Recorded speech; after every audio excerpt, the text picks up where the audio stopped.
Bonjour, donc je suis Georges Viana et je suis officiellement le président de Jeannette 1850, qui est la nouvelle entité légale qui a été créée pour la relance de Jeannette.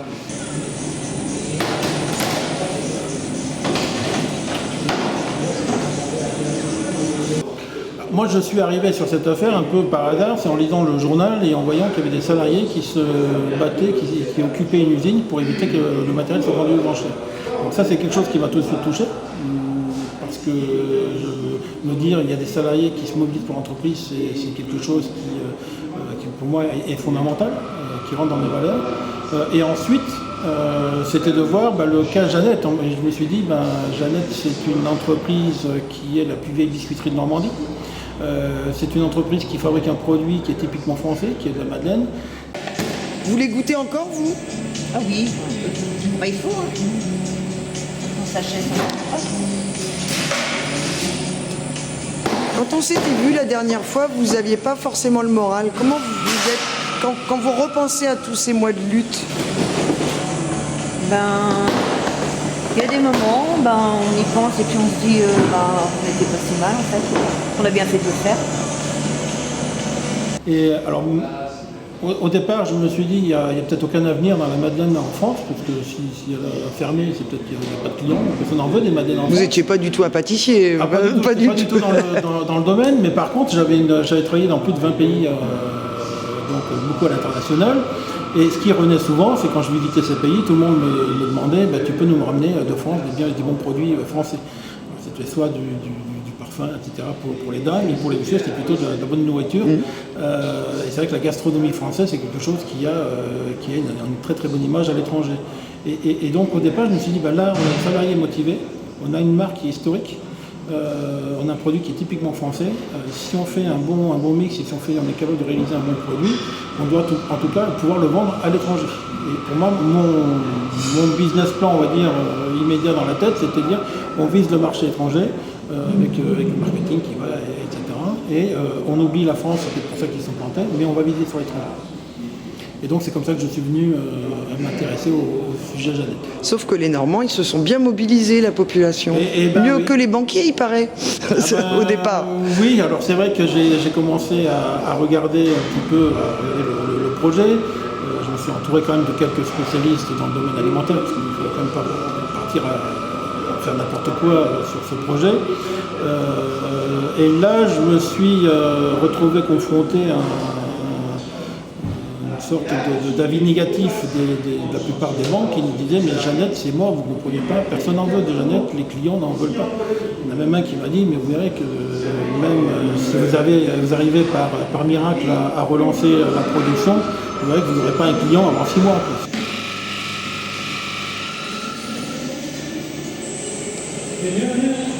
Oui, celui-là il est mieux.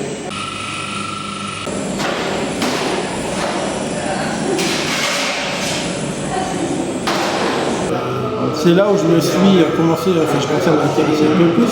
J'ai eu beaucoup de retours de Normands au départ qui me disaient nous on ne veut pas non plus voir Jeannette mourir. En plus, après, on a lancé une campagne de financement participatif parce que les banquiers ne voulaient pas nous suivre directement sur le projet. On a eu plus de 2000 contributeurs, beaucoup de Normandie, mais également de la France entière, voire même de l'étranger. On a eu des contributeurs d'Australie, de Singapour, des États-Unis, de toute l'Europe. Et c'est là on s'est aperçu que Jeannette, non, n'était pas morte. Il y avait beaucoup de personnes qui étaient prêtes à vouloir consommer des madeleines. Et donc mon banquier qui me disait qu'on ne vendrait pas une madeleine avant 6 mois, rien qu'avec cette campagne de financement participatif, on était en train de démontrer qu'on avait déjà 6 mois avant vendu des madeleines virtuelles.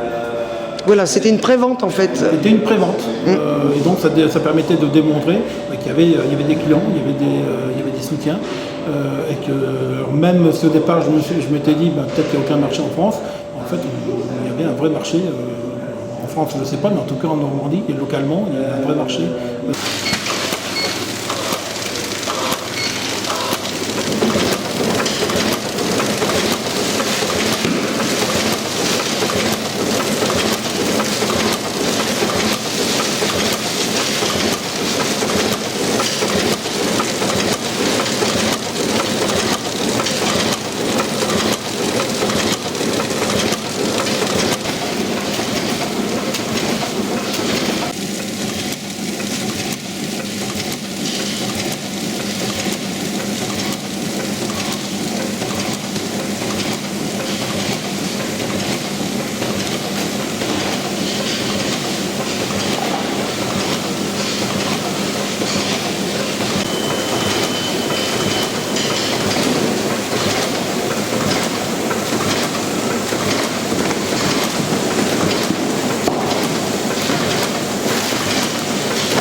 ici, on est dans des nouveaux locaux. Alors au départ, l'entreprise Jeannette était basée en centre-ville. C'est vous qui avez eu l'idée de ces locaux? Comment ça s'est passé? Oui, alors c'est vrai que lors de ma première visite, lorsque j'ai demandé à visiter l'usine, j'avais dans l'idée qu'on pouvait reprendre à la fois l'usine et le matériel. Et puis quand je suis rentré dans ces locaux, qui étaient quasiment insalubres, des trous au plafond, des choses qui faisaient vraiment peur, je me suis dit mais c'est impossible de produire ici où on se trouve. Et également le matériel qui était, pour la grande majorité, qui était vraiment obsolète, très très vieux, mal entretenu. On a fait une analyse éventuellement de remise en état du matériel. En fait, c'était très très cher, il y en avait pour plusieurs centaines de milliers d'euros.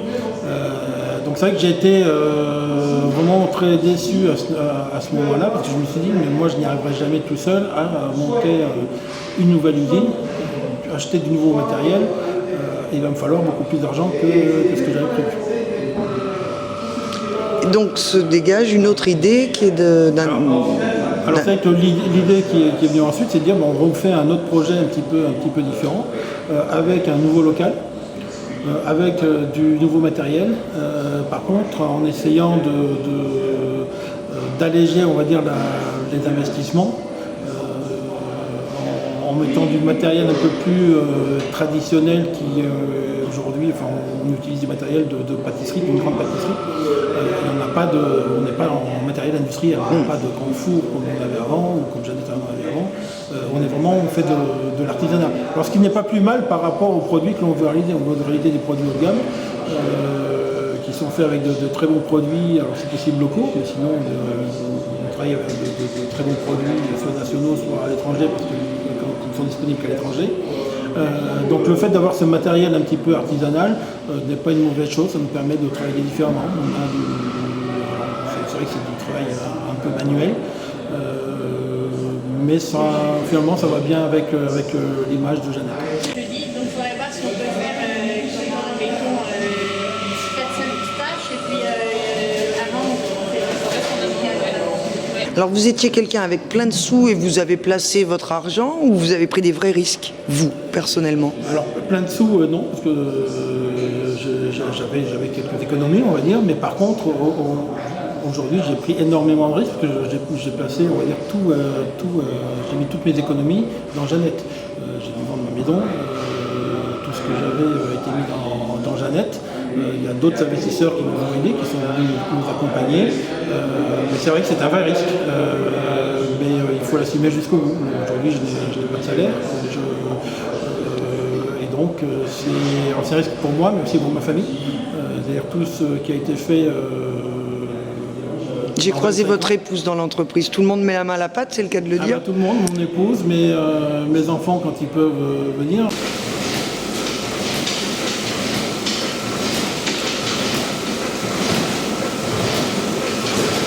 Vous étiez aussi vous avez connu Jeannette Ah oui, oui, oui. avant, pendant et après la lutte? Voilà. Ah oui, j'ai commencé là-bas, j'avais 16 ans. Jeune encore. Jusqu'à 52, puis on a arrêté, j'avais 52 ans. Là, j'ai repris 53, 54, je vais avoir. On s'est battu, c'était dur, mais bon, vu le résultat, ça qui est bien. Quel souvenir de lutte vous avez quand vous y pensez? C'était quand même dur quand même dans la lutte parce que nous on a été assignés au tribunal. Alors moi et ma collègue Rosa, c'était pas toujours rose pour nous. On vous accusait de quoi? De séquestrer l'usine, tout ça, les machines. Alors c'est dur à vivre ça? oui, c'est dur à vivre. Faut le vivre. Bon, l'avocat nous disait mais craignez rien, vous n'allez rien avoir, mais bon. C'est toujours stressant. Ouais. C'est toujours stressant. Et quand vous entendez dans l'actualité d'autres gens qui luttent en ce moment, vous pensez... Ah oui, hein. Ceux-là qui luttent là en ce moment, ils ont raison, il faut qu'ils continuent. Hein. On y a réussi, pourquoi pas eux après tout. Hein. Si toutes les boîtes faisaient ça, c'est vrai qu'ils baissaient pas les bras, mais bon, c'est pas évident non plus. Chaque cas est particulier, mais dis donc, hein. Ça ferait du bien, ça ferait voir au moins que là, on lâche rien, comme dit l'autre. Hein. sûr.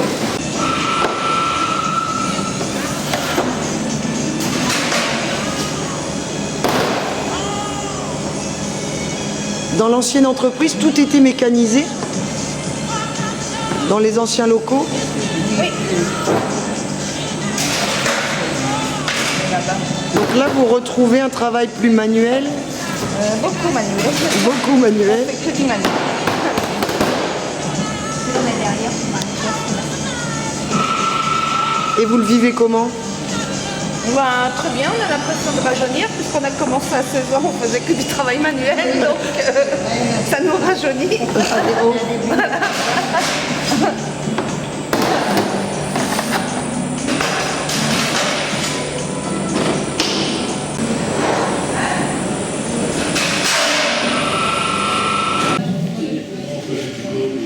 40 centimes pièce. Prix de base.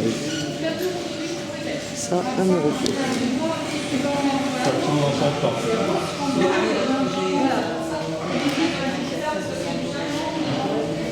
Dans la vue de la mer, ça devrait pas vous être problème. Ça permet d'avoir une usine dans Calvados qui fonctionne très bien. Et c'est qu'un plus.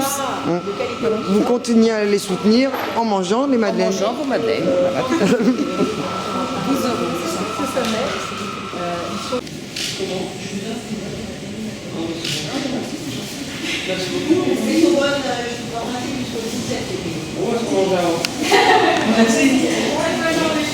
C'est en quels termes les compliments? Ah, c'est des compliments. On est fiers que la Madeleine ait recommencé. Ou alors, c'est des gens comme s'ils faisaient partie du combat, ils s'inquiètent, est-ce que ça marche? C'est pas juste une question polie, ils attendent la réponse. Donc on se tient informé, on a aidé et on veut savoir ce qu'ils font de tout ce qu'on a.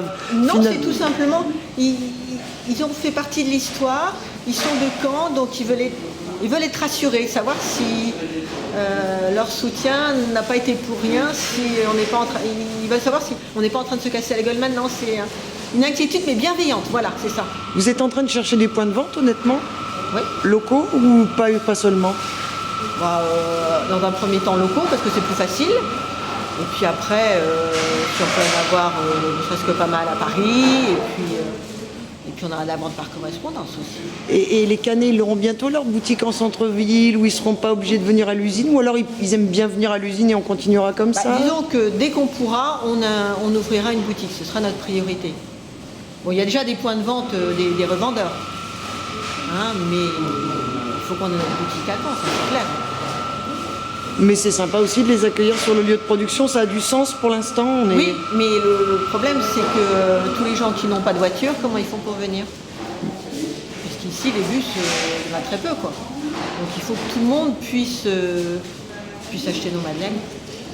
Les gens qui ont participé. 10 francs, j'ai 20 francs de 2, de 4 et de 6, 18. Mais ça fait 5,50 €. Qu'est-ce qu'on peut faire pour vous aider encore? Eh bien, ce qu'on peut faire pour nous aider, principalement, c'est de consommer nos madeleines et de les trouver bonnes. Parce que c'est vrai que c'était un petit peu un de mes soucis. C'est-à-dire, attention, il y a peut-être beaucoup de gens qui vont nous aider au départ, ou qui vont venir par soutien ou par curiosité.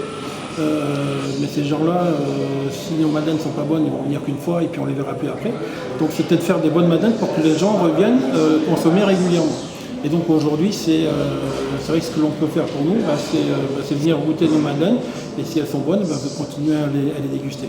Alors, un petit bémol, c'est que nos madeleines sont quand même, coûtent un peu plus cher que des madeleines classiques qu'on peut trouver. Donnez-nous un ordre de prix, enfin, qu'on sache. Alors par exemple, une petite boîte de 8 madeleines qui fait 200 grammes coûte entre 4 € et 5 €, suivant les parfums. C'est vrai qu'on pourrait les trouver 2 fois moins cher, voire 3 fois moins cher en supermarché sur d'autres gammes de madeleines, mais les produits ne sont pas les mêmes. Là, nous travaillons avec du pur beurre, c'est du beurre d'Isigny, AOP. Ce sont des œufs frais de poulet élevé en plein air. tous les autres produits que l'on y met. Quand on prend la farine qui est derrière moi, c'est un minotier qui est normand. Donc on veut travailler avec des produits de qualité et forcément ça a un impact sur le prix. Et la coquille Saint-Jacques, vous nous rappelez pourquoi? La coquille Saint-Jacques, alors pour deux bonnes raisons. La première, c'est que c'est le modèle d'origine de la madeleine. La première madeleine a été faite dans une coquille Saint-Jacques. Et puis parce qu'on se retrouve en Normandie, donc il y a plein de coquilles Saint-Jacques. Donc pour moi, c'était évident de reprendre cette forme. La vie est belle, pleine de couleurs, de saveurs et de belles madeleines. Oh, t'es fatigué quand même, attends. Ah bah bien sûr, attends, on est fatigué de notre journée, mais quand elle se passe bien, on s'en fiche. Ouais. Ouais, oui. T'as le sentiment d'avoir vécu des sales moments, des bons moments, c'est quoi une lutte?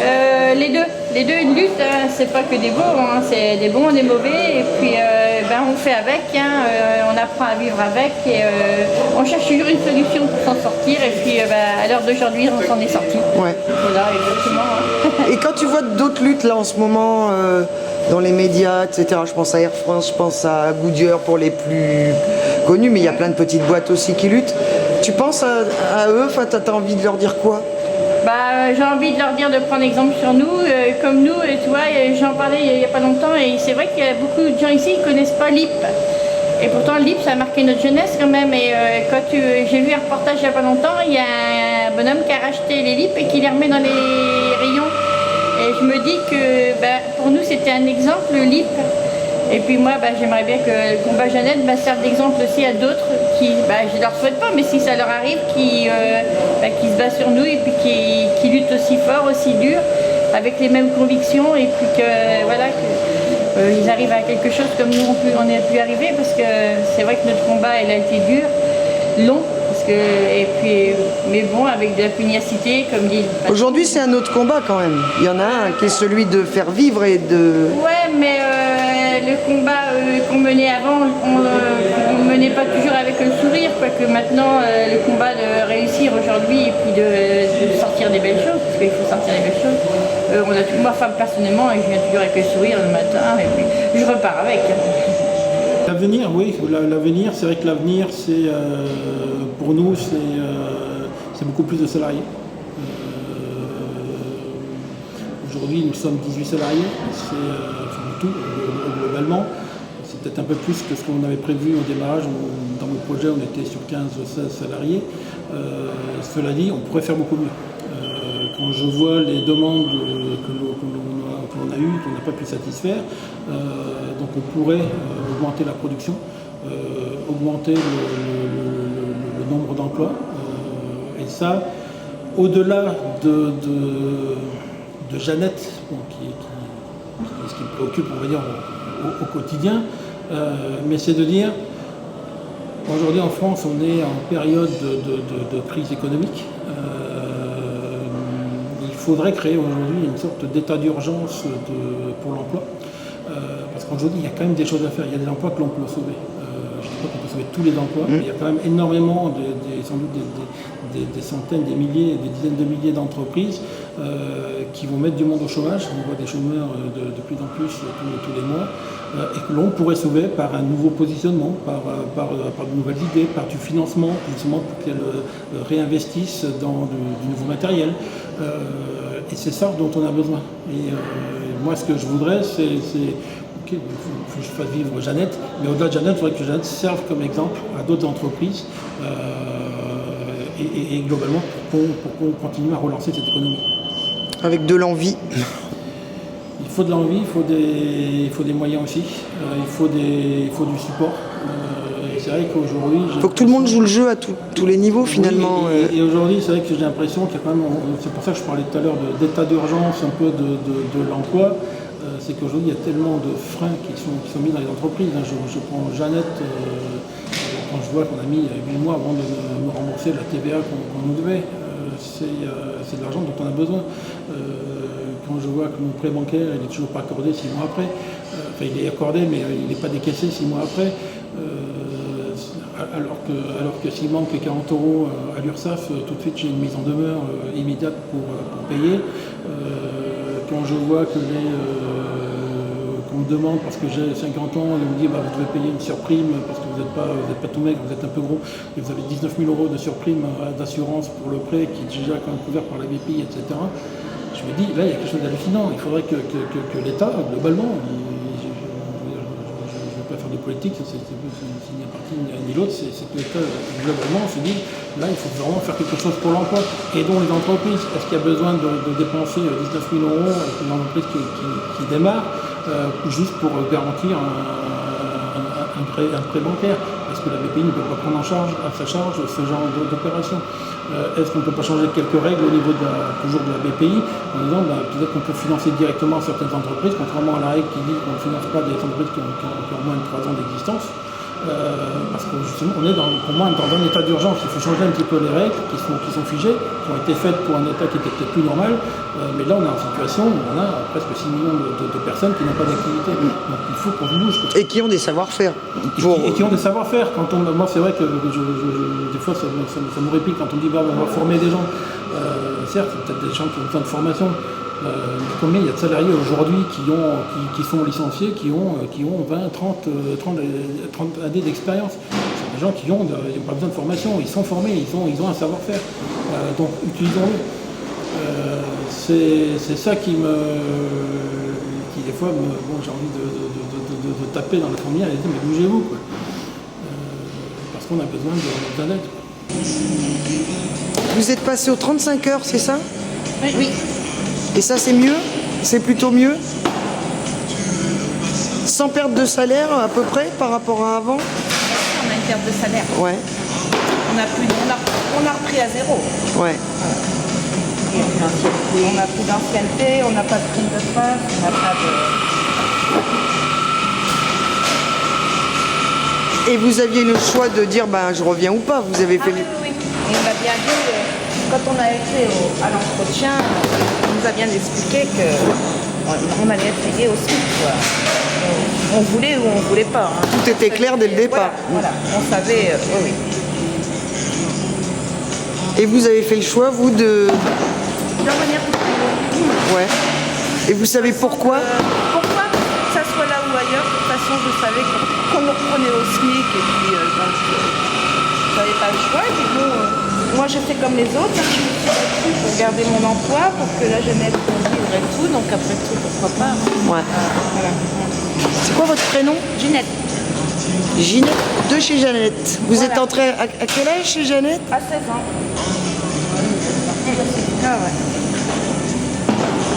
ouais. Quel a été le rôle de l'UDCGT dans cette histoire? De l'UL, pardon. Il y a l'union locale et l'union départementale qui ont participé au combat.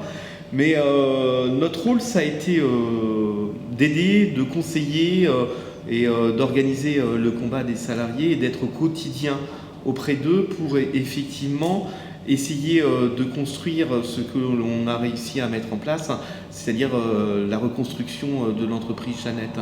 Et effectivement, dès le départ, on a été présent, mais c'est les salariés qui ont décidé. Et le jour où la situation elle a été claire, c'était la première journée d'occupation de l'usine et où j'ai posé la question aux Jeannette de savoir ce qu'elle voulait. Et ce qu'elles ont dit, c'est effectivement, nous, si on est là, ce que l'on veut, c'est conserver notre emploi. Et à partir du moment où il y a eu cette réponse-là, l'occupation de l'usine a été relativement simple parce qu'on a donné du sens à notre occupation. Et c'était, je me plais à le dire, le combat du bon sens, essayer de faire en sorte que des salariés, même si elles ont 48, 50, 52, 54 ans, elles puissent retrouver un travail. Et c'est ce en quoi, effectivement, c'est plaisant de venir aujourd'hui, voir des salariés qui ont un CDI à 56 ans, et ça fait chaud au cœur. Et sachant qu'elles gagneraient presque autant en restant chez elles. Oui, mais ça c'est tordre le cou aux idées du patronat, où effectivement ils ont tendance à essayer de nous faire croire qu'il n'y a que des salariés qui ne veulent pas travailler. Là effectivement c'est l'exemple qui démontre qu'elles étaient attachées à leur entreprise. Certaines d'entre elles ont passé jusqu'à 40 ans derrière leur machine et c'est une vie qu'elles ont consacrée à leur entreprise et c'est aussi peut-être ce qui a fait qu'elles étaient autant pugnaces dans leur combat. Et aujourd'hui, effectivement, certaines d'entre elles pourraient attendre pendant encore 3, 6 mois, 9 mois d'avoir leur droit à la retraite. Mais c'est des femmes qui sont fières, ce sont des ouvrières, elles sont fières de l'être. Et c'est pour ça qu'aujourd'hui, au quotidien, elles se battent pour faire vivre cette entreprise et conserver leur emploi. Et Franck, dans une entreprise où on a un patron qui a pris des risques, qui se mouille au quotidien, qui remonte ses manches, des salariés qui le croisent tous les jours, qui lui parlent, on peut quand même être syndicaliste et revendiquer? Mais complètement, je pense que ça serait même une grave erreur de penser le contraire. Je pense qu'effectivement, on peut sur un certain nombre de choses trouver des convergences avec certains employeurs. Et là, on est dans ce cas de figure. Notre combat, ça a été le combat du bon sens. Et M. Viana, son combat de tous les jours, c'est aussi le combat du bon sens. Bien sûr, il est ici pour gagner de l'argent, mais ça ne va pas forcément à l'encontre des intérêts des salariés. Et qui plus est, je serais tenté de dire plus, ça ne va pas à l'encontre des intérêts de la société. Lui, son combat, ça a été de reprendre une entreprise, presque de pratiquement plus grand-chose, puisque effectivement, il a été obligé de retrouver des locaux, de réinvestir dans l'outil industriel et de repartir avec, certes, les salariés qui avaient la connaissance, mais néanmoins, il a pris un grand risque financier. Et à partir de ce moment-là, on peut saluer le combat de l'homme et la détermination qu'il met en place. Alors aujourd'hui, effectivement, il a 18 salariés et il faut aussi trouver le financement nécessaire pour pouvoir verser les 18 salaires à la fin du mois. Et en bonne entente, en bonne intelligence, avec beaucoup de dialogue, on arrive à trouver des solutions qui satisfassent aux intérêts des uns et des autres. Les communistes, premièrement, ont soutenu la lutte des Jeannettes, des salariés des Jeannettes. D'autant plus qu'on était en connaissance, on connaissait bien les travailleurs et puis les salariés de la Jeannette. Mais on a toujours été présent avec eux depuis le début. Les maires de nos communes, de Giberville, ont soutenu les salariés pendant l'occupation des locaux.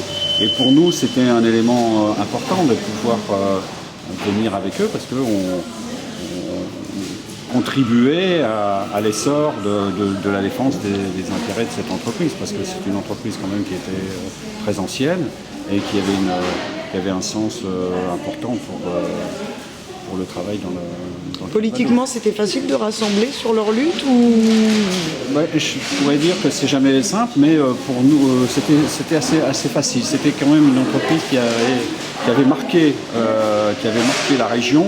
Donc ça a été plus facile, on va dire, pour nous. Parce que quand même, c'est un département qui a été marqué beaucoup par suppression d'emplois en masse. On a le souvenir de Moulinex, on a le souvenir de la SMN.